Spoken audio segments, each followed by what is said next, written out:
প্রচারে তৃণমূল প্রার্থী নরেন্দ্রনাথ চক্রবর্তী ঝড়ের দাপট অব্যাহত। বৃহস্পতিবার পাণ্ডবেশ্বর বিধানসভা তৃণমূল প্রার্থী নরেন্দ্রনাথ চক্রবর্তী খোট্টাডিহি, হরিপুর, বিলপাহাড়ি ও সোনপুর বাজারিতে অভিনব প্রচারে নজর কাড়লেন তৃণমূল প্রার্থী নরেন্দ্রনাথ চক্রবর্তী।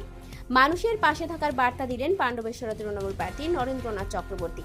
জানাচ্ছেন মসজিদে গিয়েছিলাম, মসজিদের বাচ্চা বাচ্চা ছেলেরা মেয়েরা তারা আমার জন্য উপরওয়ালার কাছে দোয়া করেছে, তারা আমাকে আপ্যায়িত করেছে।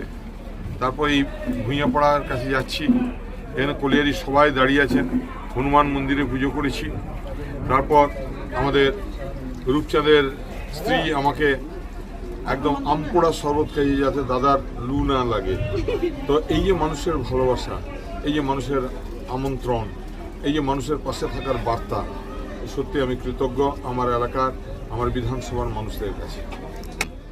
দেখুন কী করব বলুন, মানুষ যদি আমার সঙ্গে বেরোয়, মানুষ যদি আমার সঙ্গে হাঁটে, আমার সঙ্গে পা মিলিয়ে চলে, তাহলে আমার কি করার আছে?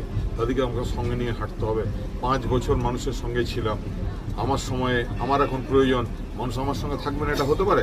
তাই বৃহস্পতিবার পাণ্ডবেশ্বর তৃণমূল প্রার্থী নরেন্দ্রনাথ চক্রবর্তীর জাঁকজমকপূর্ণ এই প্রচারকে ঘিরে তৃণমূল কর্মীদের মধ্যে উৎসাহ উদ্দীপনা ছিল চোখে পড়ার মতো। পাণ্ডবেশ্বর থেকে অনুরাধা সেনগুপ্তের রিপোর্ট, খাঁটি খবর।